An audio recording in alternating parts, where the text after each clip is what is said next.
You know, what if the instruction manual for perfect health wasn't some complicated thing? What if it wasn't hidden away in science labs or buried in dense research papers? Imagine if it was just part of the original design for all of us. Simple, natural, and incredibly powerful. It really makes you wonder, doesn't it? In our endless search for wellness, have we completely overlooked the very first blueprint? Could the answers we're all looking for today actually be waiting for us in the book of Genesis?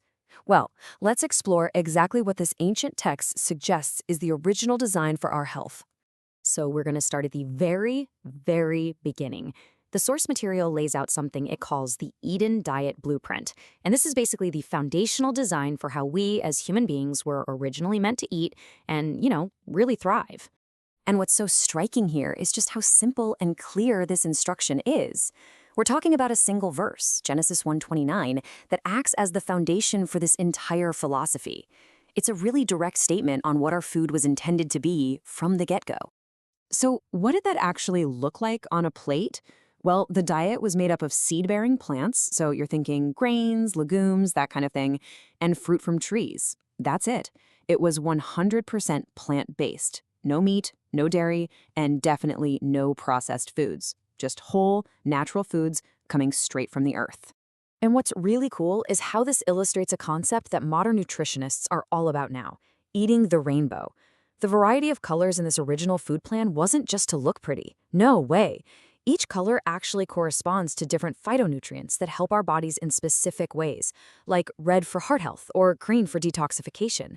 It's kind of like this ancient wisdom that modern science is only now really starting to catch up with and fully appreciate. Okay, but this story doesn't end there. Not by a long shot. According to the text, the blueprint for our nutrition went through a massive shift after the Great Flood. And it was a shift that had some pretty profound consequences for human health. So, with all the plant life pretty much devastated, the source explains that meat was allowed for the very first time. But, and this is the crucial point, it was framed as a compromise, something that had to be done for survival. It was not the new ideal, and it definitely wasn't seen as an upgrade to the original plan. And the biblical record points to a pretty startling correlation right after this dietary shift. I mean, think about it. Before the flood, on that plant-based diet, people are described as living for centuries. Noah, for example, is said to have lived 950 years. But then, look what happens after. His son Shem lived 600 years, and just a few generations after that, lifespans just plummeted dramatically. This visual right here really captures the contrast that the source is talking about. It paints a picture of two completely different eras, right? On one side, you have this vitality that's associated with the original plant-based diet, and on the other, you see the decline that the text directly links to the introduction of meat. All right, so this brings us to the modern era, and to a central conflict that we all face in our daily lives: the huge, stark difference between food as it was designed by nature and the food that's engineered in industrial plants. And I mean, here it is. This is that conflict in a single image. On the left, you've got the dietary plan as it's presented in the source. It's whole, it's vibrant, it's alive. And on the right, you've got man's processed food. A pretty significant departure from that original blueprint, wouldn't you say? So what are we talking about when we say ultra-processed foods? Well, UPFs, they aren't just slightly modified foods. No, they're industrial formulations. They often contain substances you would never find in your own kitchen, things synthesized in labs, and they're just packed with artificial colors, flavors, and preservatives.